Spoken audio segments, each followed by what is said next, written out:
अच्छा सर, लो हम चलते हैं अपने 10th ICSE केमिस्ट्री की ओर। ICSE केमिस्ट्री सर, चलिए सर हम क्या कर रहे हैं, हम वहां पढ़ रहे हैं पीरियोडिक प्रॉपर्टीज। पीरियोडिक प्रॉपर्टीज ये पढ़ रहे हैं सर, ठीक है। ये वाली प्रॉपर्टी जो है हम डिस्कस कर रहे हैं। अभी तक हमने क्या डिस्कस कर लिया, हमने डिस्कस कर लिया सर एटॉमिक साइज, हमने डिस्कस कर लिया metallic and non metallic property. ये हमारे पिछले लेक्चर्स में पढ़ी है। देखिए अगर आपको आज वाली प्रॉपर्टी समझनी है तो पहले आपको पिछले को 2 लेक्चर्स देखने पड़ेंगे। समझिए आप जो वहां एक्सप्लेनेशन दी जा चुकी है वही यहाँ यूज होगी। तो जो नए व्यूअर हैं जो पहली बार ये लेक्चर देख रहे हैं और वो चाहते हैं कि उनको ये आज वाली प्रॉपर्टीज या इस लेक्चर वाली प्रॉपर्टीज अच्छे से समझ आए तो उनको पिछले 2 लेक्चर्स देखने पड़ेंगे, क्योंकि अब वो कंटिन्यूएशन में चल रहे हैं, ठीक है। तो आज भी हम 2 प्रॉपर्टीज ही करेंगे सर, हम यही ऐसे लाइन लगा लेते हैं। तो एक तो है सर आयनाइजेशन, हम इसको एंथैल्पी बोलेंगे, आजकल इसका जो वर्ड चल रहा है वो एंथैल्पी चल रहा है। और एक है sir electron affinity, electron affinity और इलेक्ट्रॉन गेन एंथैल्पी, ये दोनों प्रॉपर्टीज है सर। अब एक साथ ही डिस्कस करेंगे, लगभग मिलती जुलती हैं, कहां डिफरेंस आएगा बता दूंगा, पर मैं फिर बता रहा हूं जो नए बच्चे देख रहे हैं अभी थोड़ा बहुत प्रॉब्लम रहेगी उनको समझने में। आपको पिछले 2 लेक्चर्स देखने चाहिए, एटॉमिक साइज और मेटालिक प्रॉपर्टी और नॉन मेटालिक प्रॉपर्टी, तो आपको ये सारा कुछ अच्छे से समझ आ जाएगा, ठीक है सर। तो इसकी डेफिनेशन, आयनाइजेशन मीन्स आयन बनाना बाय टेकिंग आउट इलेक्ट्रॉन। तो इसमें क्या है, this is the energy, this is the energy required to pull out one electron from an isolated gaseous atom। एक तो वो गैसियस स्टेट में होना चाहिए, आइसोलेटेड वो पहले ही अलोन होना चाहिए। ये ना हो कि एनर्जी का कुछ पार्ट उसको कंबाइंड स्टेट से अलग करने में लग जाए, फिर हमें इलेक्ट्रॉन के निकलने की एग्जैक्ट एनर्जी नहीं पता चलेगी। तो you need to take out electron. For example हम ले लेते हैं सर, मान लीजिए आपके पास सोडियम है and you want to make it ion, तो आप इसका एक इलेक्ट्रॉन बाहर भेजना चाहते हैं, then you need energy to supply. क्यों चाहिए energy, why we need, because every single electron जो है वो न्यूक्लियस की अट्रैक्शन के अंदर पड़ा होता है एटम में। तो इसलिए जब आपको वहां से एनर्जी चाहिए, जैसे ये है, हम सोडियम बना लेते हैं सर यहां से, फिर बाद में इसको रद्द कर देंगे, ये वाला देखिए सर, ये 2 1 2 3 4 5 6 7 8 और ये जो इलेक्ट्रॉन है सर ये प्लस होता है, ये फोर्स ऑफ अट्रैक्शन के साथ बाउंडेड होता है। And when you want to take out this electron, you need energy to take out electron. So this energy which you need to take out one electron from sodium atom to make it sodium ion is called ionization energy. So यहाँ जो energy हमें देनी पड़ेगी to overcome the nucleus attraction on outer electron, उसको counter करने के लिए जो हमारी एनर्जी सप्लाई होगी लगेगी, उसको हम आयनाइजेशन एनर्जी का नाम देते हैं। तो ये 1-2 फैक्टर्स पे भी डिपेंड करेगी। अब वो फैक्टर्स तो पता ही आपको, फिर वो फैक्टर्स भी अभी देखते हैं। तो पहले ये यहां तक देखा आपने, तो ये सर ये आ गया हमारा गेन। अब होता क्या है सर, ये पता चल गया आपको, ठीक है, ये यहां तक क्लियर हो गया। अब जो इलेक्ट्रॉन अफिनिटी और गेन एंथैल्पी है sir, so it is the extra energy released, ये ध्यान रखना है, extra energy released when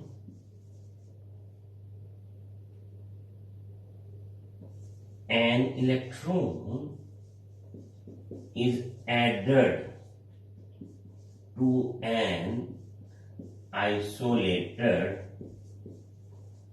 gaseous atom।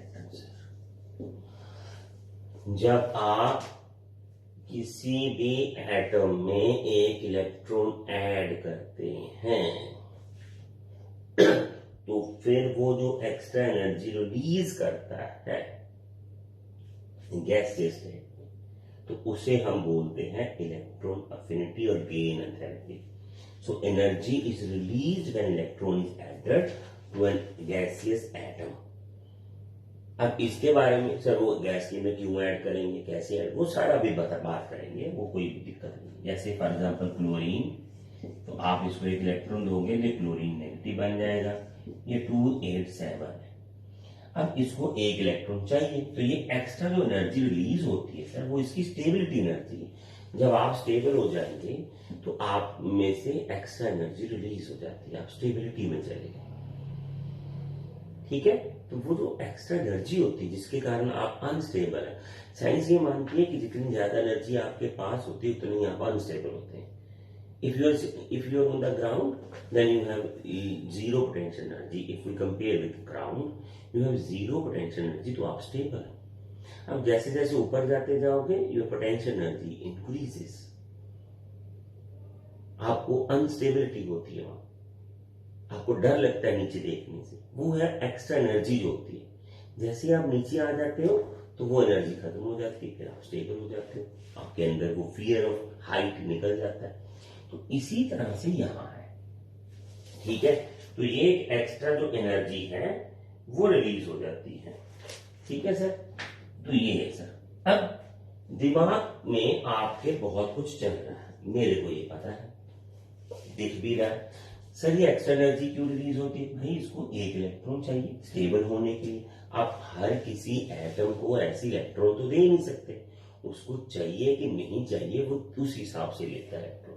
अब इसको इलेक्ट्रॉन दे के दिखाओ सर, आप इसको एक इलेक्ट्रॉन दे ही नहीं सकते आप, क्योंकि ये लेके करेगा क्या, वो इसी हिसाब से एटम इलेक्ट्रॉन लेता है या देता है आपको, उसके पीछे एक पूरा मकसद होता है, वो मकसद हम अभी डिस्कशन में लेंगे, ठीक है।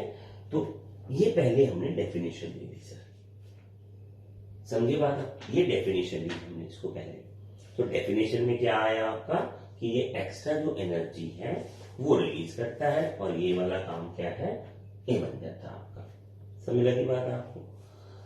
अब इसके सर फैक्टर्स करेंगे हम, ठीक है। तो जैसे ये वो 2 8 7 वाला कर लिया, ये वाला कर लिया, अब इसको ये छोड़ देते हैं सर, अब इसमें कर लेते हैं।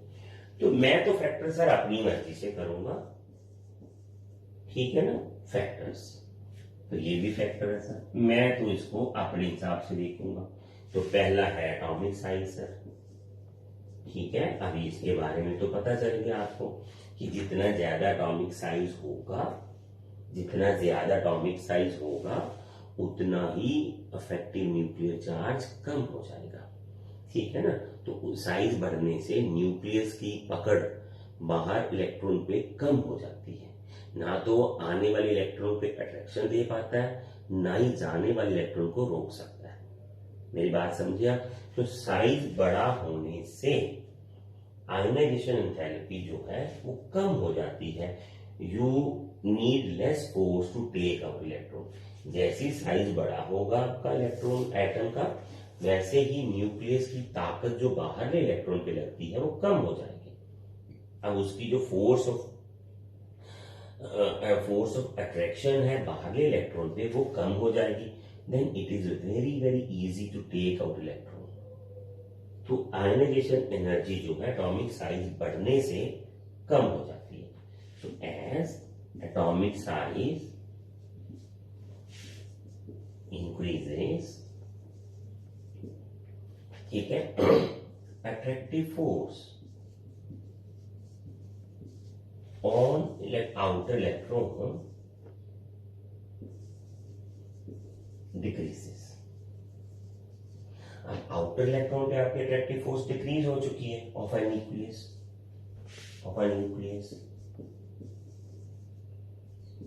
ठीक है। तो hence you need less energy to take it out, hence we need less energy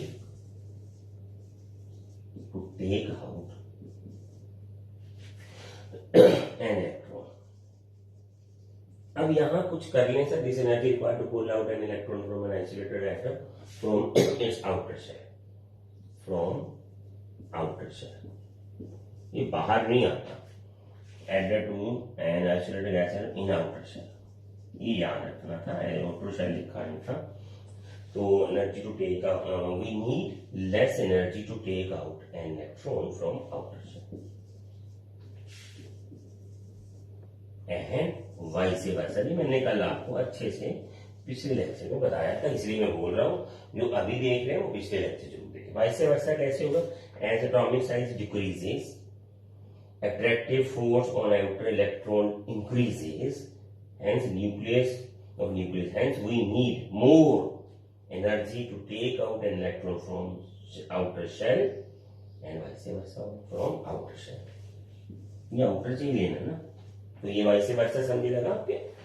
देखिए ये फैक्टर समझ लगा आपको। एटॉमिक साइज जैसे जैसे बढ़ेगा आपका न्यूक्लियस का आउटर इलेक्ट्रॉन पे अट्रैक्शन कम हो जाएगी, कम होगी तो फिर वो निकालना उसको आसान हो जाएगा आपका, क्योंकि उसने लेस फोर्स से अंदर पकड़ रखा है, तो आपको कम फोर्स चाहिए उसको बाहर खींचने के लिए, तो यू नीड लेसर फोर्स। ठीक है सर, यही फैक्टर यहां लिखेंगे एटॉमिक साइज सर, ठीक है। अब ये लगभग सेम ही है, सेम ही फैक्टर होगा, ठीक है। अब ये वाला फैक्टर यहां बनाते हैं sir, as atomic size increases attractive force on an incoming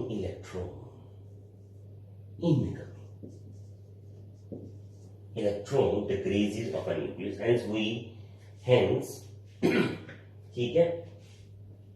अब देखिए जैसे जैसे साइज बड़ा होगा तो न्यूक्लियस की अट्रैक्टिव फोर्स आने वाले इलेक्ट्रॉन के लिए कम हो जाएगी। जब आने वाले इलेक्ट्रॉन के लिए कम होगी तो आपकी टेंडेंसी ही नहीं है, देखो वर्डिंग बदल जाएगी, अभी मैं बदल रहा हूं उसको काफी कुछ, मतलब आपकी इच्छा ही नहीं है उसको गेन करने की। जब आपकी इच्छा ही नहीं है तो आप स्टेबिलिटी चाहते ही नहीं हो, आप या तो स्टेबल हो या आप स्टेबल होना चाहते ही नहीं हो। तो when you don't want to be stable, ठीक है, when you don't want to gain electron, तो फिर एनर्जी रिलीज कैसे होगी आपकी स्टेबिलिटी वाली? तो फिर वो एनर्जी रिलीज ही नहीं होगी या बहुत कम एनर्जी रिलीज होगी।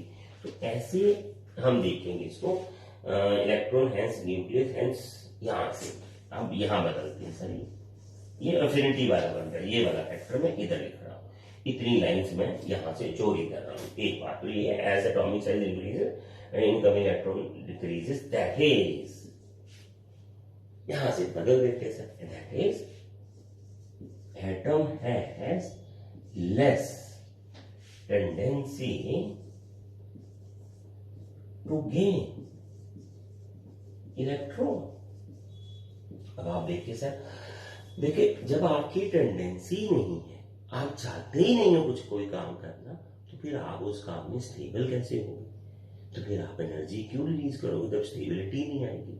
ठीक है ना, तो टेंडेंसी टू गेन इलेक्ट्रॉन, ठीक है, and has less tendency to gain electron, hence less energy release, less energy release, ठीक है, ये कम एनर्जी रिलीज होगी, that is low electron gain enthalpy, low electron gain enthalpy और electron affinity, EA, electron affinity को क्या बोलेंगे?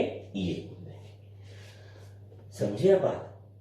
तो आपको इन फैक्टर्स को ध्यान से देखना है सर, समझे?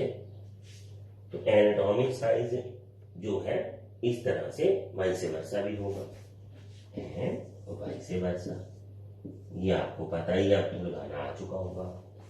तो एटॉमिक साइज जो है वो ऐसे इलेक्ट्रॉन गेन एंथैल्पी को फैक्टराइज करता है। समझे बात आप? चलो आगे देखते हैं सर।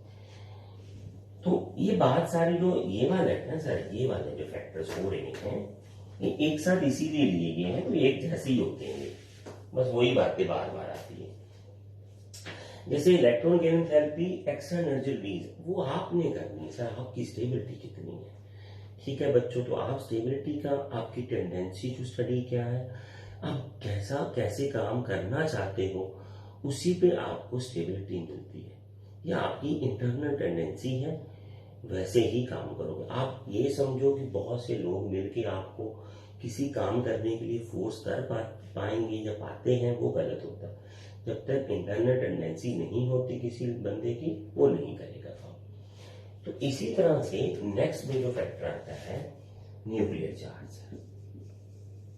न्यूक्लियर चार्ज, अब ये भी सर वही है।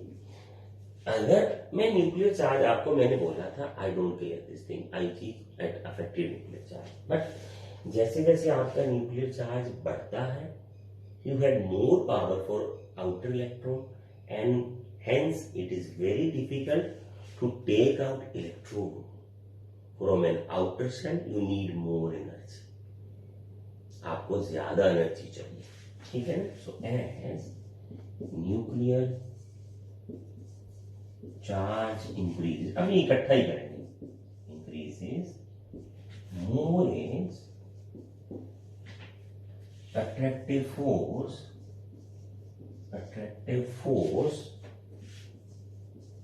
on outer electron, outer electron पे ज्यादा फोर्स होगी, hence difficult to remove it, that is more is ionization energy and vice versa sir. अब दोनों बार क्या लिखना है इसको, नहीं आ गया सर, वाइस वर्सा भी आ गया, ठीक हो गया ना। इसी तरह से अफिनिटी की बात कर ले, तो what is affinity? It's electron gain enthalpy, आप कितनी एनर्जी रिलीज करते हो व्हेन इलेक्ट्रॉन इज एडेड। तो आपका एटम का अंदर का अरेंजमेंट, आपका न्यूक्लियस इनकमिंग इलेक्ट्रॉन को कितनी फोर्स ऑफ अट्रैक्शन देता है। अब यहां हम बोलेंगे आने वाले इलेक्ट्रॉन की आवभगत कितनी करता है, आपको कितनी चाहिए उसका, जितनी आपको उसकी जरूरत होगी उसी हिसाब से उसका आवभगत करोगे आप, समझे।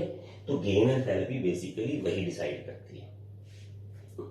अगर किसी एटम की गेन एंथैल्पी किसी इलेक्ट्रॉन के लिए ज्यादा हो, तो इसका मतलब उसको ज्यादा जरूरत थी इलेक्ट्रॉन की, वो उसने बहुत सारी एनर्जी जो उसकी एक्स्ट्रा वो उसको छोड़ दिया, तो स्टेबल हो गया। तो nuclear as nuclear increases more in the attractive force of the outer electron hence,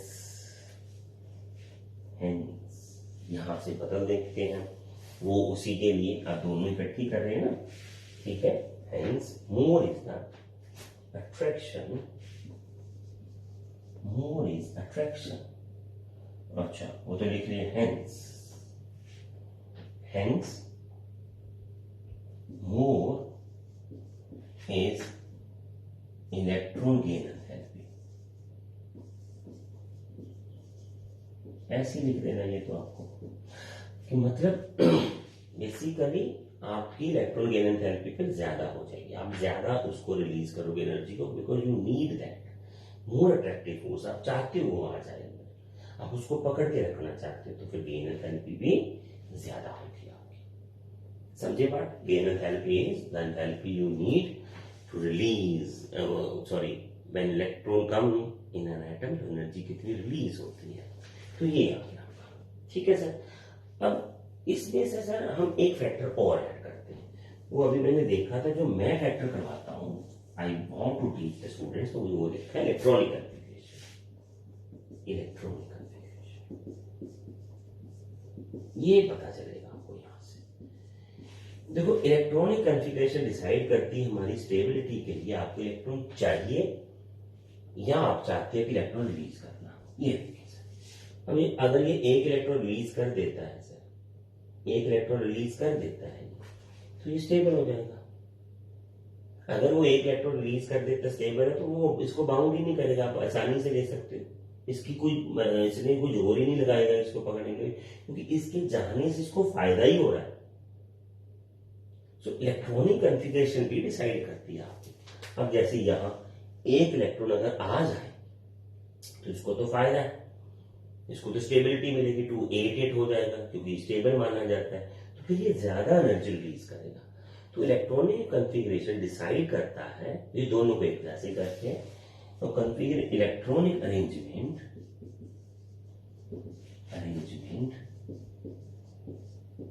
decides how easily you want the atom want to release electron or to gain electron.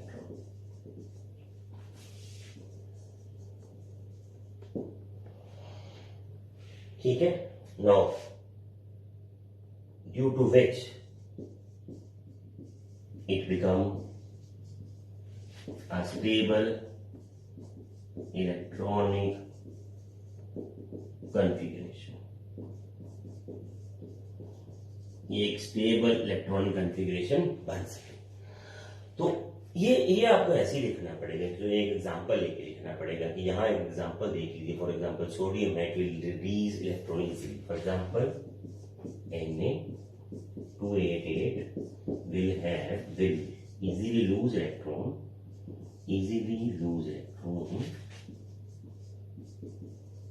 to become stable। हम लिख लेंगे आराम से, to become stable। आप इसको ऐसे ही लिख के आना वहां, ठीक है, stable, so that is low ionization energy. तो सोडियम में तो हमने ये पता कर लिया कि इसकी आयनाइजेशन जो एनर्जी है वो कम है सर, ठीक होगा। तो फिर तो वही बात आ गई, अभी हम करते हैं, ठीक है। And for example in chlorine 287 it needs electron to be stable. ये इलेक्ट्रॉन चाहता है स्टेबल होने के लिए, so it will have more electron affinity, ठीक है, मोर इलेक्ट्रॉन अफिनिटी, या ये ज्यादा एनर्जी रिलीज करेगा।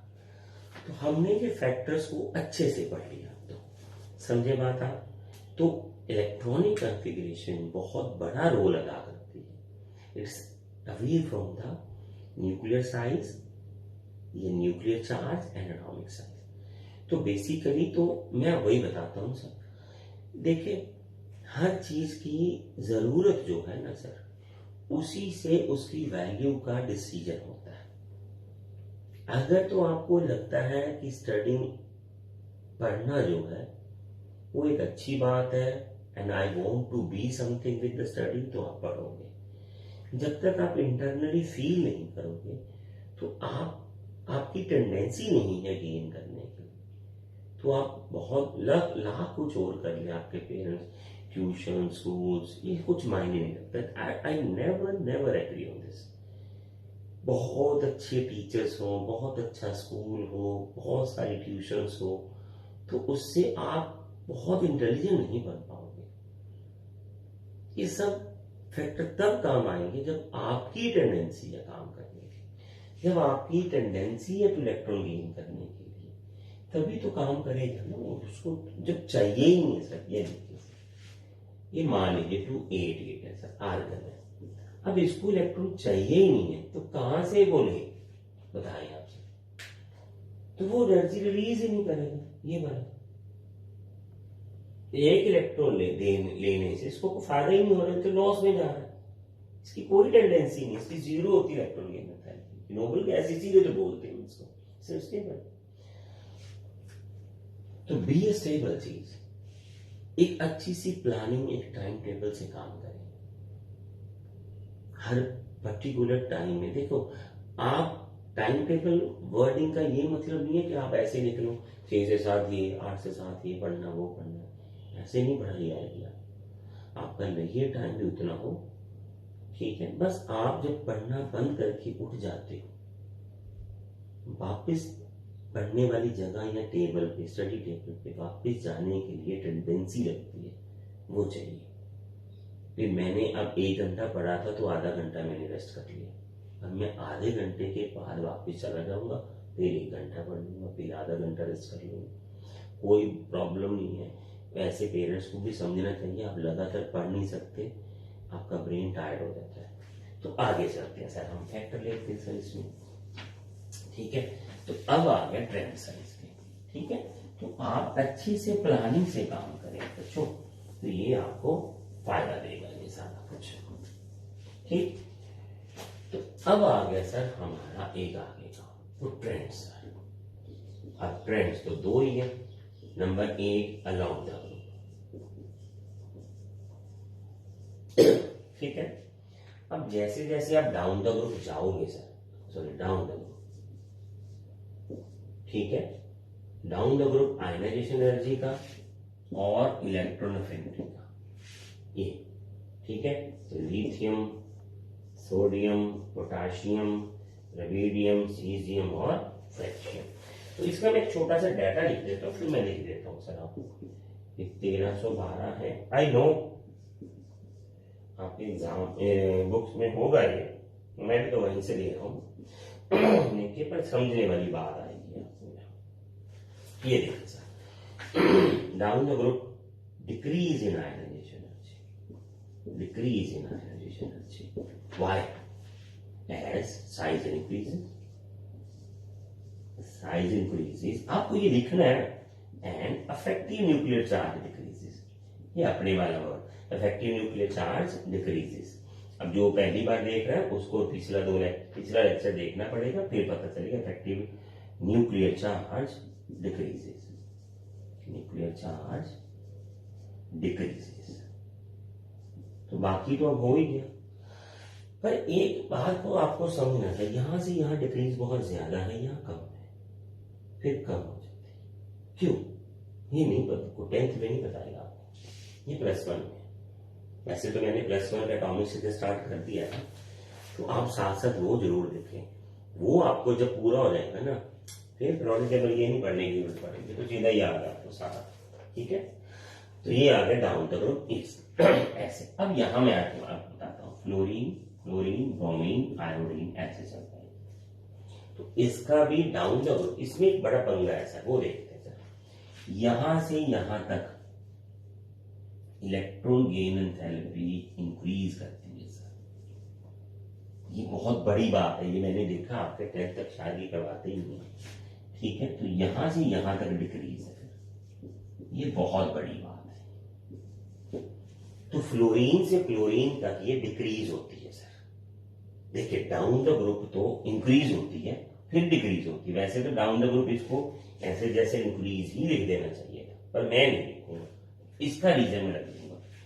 देखिए सर, फ्लोरीन का साइज बहुत छोटा है, आपके सारे फैक्टर तो एक तरफ है, उसका साइज बहुत छोटा है, उसके पास स्पेस ही नहीं है इलेक्ट्रॉन को अकोमोडेट करने की, चाहे उसकी कॉन्फ़िगरेशन ये है सर 2-7 है, उसको चाहिए इलेक्ट्रॉन, पर जब स्पेस ही नहीं है कहां बिठाए, 2-8 करने के लिए अंदर साइज इतना छोटा है उसका कि वो न्यू इलेक्ट्रॉन को अकोमोडेट ही नहीं कर पा रहा, और उसके जो खुद के इलेक्ट्रॉन है वो ले आने नहीं दे रहे, रिपल्शन करते हैं, तो फिर ये उसकी गेन एंथैल्पी कम होती है। अब क्लोरीन के पास एप्रोप्रिएट साइज बड़ा हो जाता है, ये तो एक शेल भी आ जाता है इसके बीच में, कॉन्फ़िगरेशन भी है, इसके पास वो सारे गुण मौजूद होते हैं, फैक्टर मौजूद होते हैं जो इनकमिंग इलेक्ट्रॉन को वेलकम करते हैं, तो इसकी गेन एंथैल्पी सबसे ज्यादा है पीरियोडिक टेबल में, याद रखना पूरे पीरियोडिक टेबल में, क्योंकि इसका पास एप्रोप्रिएट साइज है। तो ये रीजन क्या है, due to small size incoming electron feels repulsion, ठीक है, ये increase, ये तो कर लिया था ना, repulsion, so low electron affinity of fluorine, तो फ्लोरीन तो लेता ही नहीं है सर इतना इलेक्ट्रॉन। वो जब उसके घर के अंदर ही लड़ाई पड़ गई, वो नए इलेक्ट्रॉन को क्या ले, ठीक है, जो नए इलेक्ट्रॉन रिपल्शन दे रहे हैं, ठीक है, तो वो लड़ाई बढ़ गई तो फिर स्टेबिलिटी कहां से लेंगे, तो पहले तो घर बचाएंगे ना अपना, तो वही ये कर रहा है। तो क्लोरीन के पास इलेक्ट्रॉन की एंथैल्पी सबसे ज्यादा है और यहाँ डिक्रीज हो रहा है। तो इसका रीजन क्या है, क्या है, साइज इंक्रीज एंड वही low effective nuclear charge ENC, effective nuclear charge ENC. भाई ये बहुत ध्यान से देखना, समझे बात आप, ये है इसका ट्रेंड सर, क्लियर। चलो सर ये तो पता लग गया, ये सिंपली था। तो अलोंग द पीरियड भी ऐसा ही है सर कुछ, along the period left to right. मैं इसका भी एक पहले डाटा बना दूं आपको, फिर मैं इसकी बात आपको समझाता हूं सर। तो होता क्या सर, ये बन जाती है align, beryllium, boron, carbon, nitrogen, oxygen और फ्लोरीन सर। अब ये है इसकी आयनाइजेशन एंथैल्पी, वहीं से करेंगे सर। ये 520 ये तो भी लिखी थी, ठीक है ना, आयनाइजेशन एंथैल्पी ये 800 इतनी होगी ये, ठीक है, और ये मान लीजिए आपकी आ गई है 801, ये भी देखते हैं भाई। तो ये इतनी आ गई, ये इतनी है, और ये 1300 इतनी है, और ये इतनी है सर, ये आ गया। अब आप जैसे जैसे इधर बढ़ोगे, वो मैंने हो सकता है पिछली बार गलत लिख दी है सर, ये हाइड्रोजन की थी सर, ये सॉरी, वो ध्यान से रखना, मैंने देखना, ये हाइड्रोजन की है 1312 सर, ये 520 इसकी होती है, वो लिथियम आता है उसके बाद। मैं हाइड्रोजन को कंसीडर ही नहीं करता हूँ क्योंकि उसका पता ही नहीं कर रहा, तो इसलिए मैं लिखता नहीं हूँ। मैं डाटा देखा तो मैंने से शुरू कर दिया, तो प्लीज, ठीक है, सॉरी फॉर दैट। अब आयनाइजेशन थेरेपी सर इसकी कम में, जैसे जैसे आप इधर बढ़ोगे साइज कम होगा, nuclear charge, affective nuclear charge बढ़ जाएगा, तो फिर मोर अट्रैक्शन होगी, तो आउटर इलेक्ट्रॉन को बाहर खींचना बहुत डिफिकल्ट है, ठीक है। सो एज वी मूव, मैं भी बताता हूँ, बहुत अच्छा आप सुनते रहो, मूव लेफ्ट टू राइट, ठीक है, size decreases, size decreases, effective nuclear charge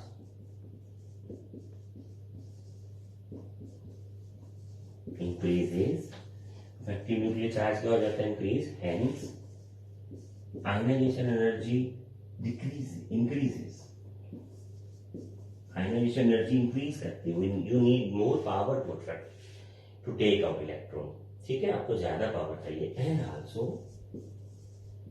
EA increases, affinity भी इंक्रीज करती है सर। इनकमिंग इलेक्ट्रॉन के लिए अट्रैक्शन बढ़ गई है तो फिर एनर्जी ज्यादा रिलीज करेंगे, जनरल ट्रेंड ही है सर। ये कोई पक्का नहीं है, फ्लोरीन की तो कम होती है पर बढ़ती है, इससे तो ज्यादा ही होती है ना, ठीक है ना, ये ट्रेंड है।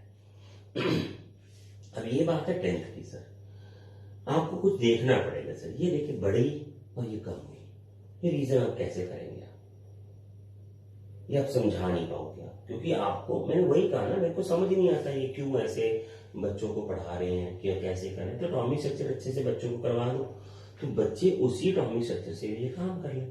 तो मेरी ये आपको सिंसियरिटी से सलाह बच्चों, आप ये लेक्चर देख रहे हो तो एटॉमिक स्ट्रक्चर के लेक्चर हम डाल रहे हैं, फिर बाद में पीरियोडिक टेबल भी डालेंगे +1 का, वहां देखो ये तो क्वेश्चन, यही तो +1 का पीरियोडिक टेबल। तो यहाँ ये वाला रीजन बताना, फिर ये देखिए सर, ये देखिए, अब इसकी स्ट्रक्चर होती है 7 और 2 और 5 है, अब वो सब एक्सप्लेन नहीं कर सकते आप। इसकी एनर्जी इन दोनों से ज्यादा है सर, इससे तो बढ़ गई, ये तो समझ आ गया कि इधर जा रही है तो बढ़ रही है एनर्जी, क्योंकि सब कुछ वही है, कम है, तो फिर कम कैसे होगी सर, ये देखिए पॉइंट ना, कम कैसे होगी, फिर बढ़ गई, तो ये क्यों हो रहा है। ये वाले जो क्वेश्चन है ये आपके आएंगे, पूछते ही नहीं, डाटा तो है, पूछे कैसे, आपको समझाए नहीं जा सकते, अभी वो पूरा प्रॉपर फॉर्मूलाइजेशन नहीं। तो तो आपको इस तरह से इसको समझना पड़ेगा। ये आप अपने माइंड में रखो, ठीक है। क्वेश्चंस को देखेंगे फिर आप भी बाद में, अभी फिर क्वेश्चंस कुछ और डिस्कस करेंगे। तो ये मैंने अच्छे से एफिनिटी भी, ऐसे तो फ्लोरीन की एफिनिटी कम होती है सर, पर ऑक्सीजन से तो ज्यादा ही होती है, ये तो है, क्योंकि इसकी टेंडेंसी ज्यादा है इलेक्ट्रॉन।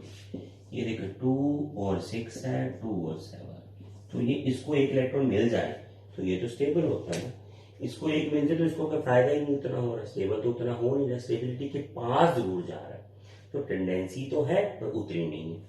इसकी टेंडेंसी इससे ज्यादा, भले इसका साइज छोटा है, इनकमिंग इलेक्ट्रॉन के लिए रिपल्शन कर लेता है, तो ये बिठा नहीं पाता उसको, तो इसलिए इसकी गेन करने की टेंडेंसी कम है, ठीक है ना। बट इससे ज्यादा टेंडेंसी सॉरी ज्यादा है, उसको अकोमोडेट कर नहीं पाता, ये वो अलग सी बात है, ठीक है। तो फिर ये इलेक्ट्रॉन लेता तो है ही है ना अक्सर, क्योंकि इसको एक ही तो चाहिए। अब जिसको एक चाहिए स्टेबल होने से, वो इलेक्ट्रॉन छोड़ेगा क्यों? इसलिए तो उसकी इलेक्ट्रॉन आयनाइजेशन एंथैल्पी सबसे ज्यादा है। इलेक्ट्रॉन देगा ही नहीं आपको, क्यों देगा ये? इसकी तो पहली स्टेबिलिटी फिर होने वाली है एक मिलने से, फिर और क्यों छोड़े वहां से इलेक्ट्रॉन। तो ये टेंडेंसी पे डिपेंड करता है सर। जैसे जैसे आप इधर जाओगे तो इलेक्ट्रॉन गेन करने की टेंडेंसी बढ़ती है, छोड़ने की कम हो जाती है। उसका कारण है इलेक्ट्रॉनिक कॉन्फ़िगरेशन, क्योंकि इनको ये लग रहा है कि चलो 5 है सर, 8 होने में अभी 3 है, चलो एक तो आए, तो टेंडेंसी तो है। अब ये 5 में से एक इलेक्ट्रॉन कैसे छोड़ दे, समझे बात आप? अगर ये छोड़ देगा तो उसकी स्टेबिलिटी को क्या होगा? ये तो और गड़बड़ हो जाएगी, स्टेबल तो हो नहीं रहा हो। यहां स्टेबिलिटी आ रही थी इसकी एक इलेक्ट्रॉन छोड़ने से, ये देखिए 2 और 1 3 है, तो ये 2 से भी तो स्टेबल होता है ना। तो इलेक्ट्रॉन को छोड़ने की टेंडेंसी डिपेंड करती है, या गेन करने की टेंडेंसी डिपेंड करती है कि आपकी कॉन्फ़िगरेशन कितनी स्टेबल हो रही है। जितनी वो स्टेबल हो रही है उसी हिसाब से आप गेन करोगे या लूज करोगे, समझे बात आप? तो इसको बार बार समझो सर, ठीक है। तो यहां टेंडेंसी का काम है सारा, क्लियर। जब आपकी इलेक्ट्रॉन इस ये 6 है, अब इसको 2 मिल जाए तो स्टेबल है, चलो एक तो मिले, वो मिल रहा है तो वह छोड़ेगा क्यों फिर इलेक्ट्रॉन? फिर तो ज्यादा गड़बड़ हो जाएगी।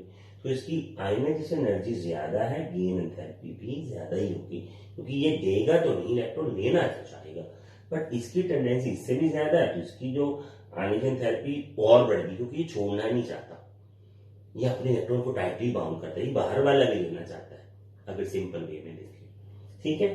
तो ये ध्यान से देखना, चल आगे देखेंगे फिर।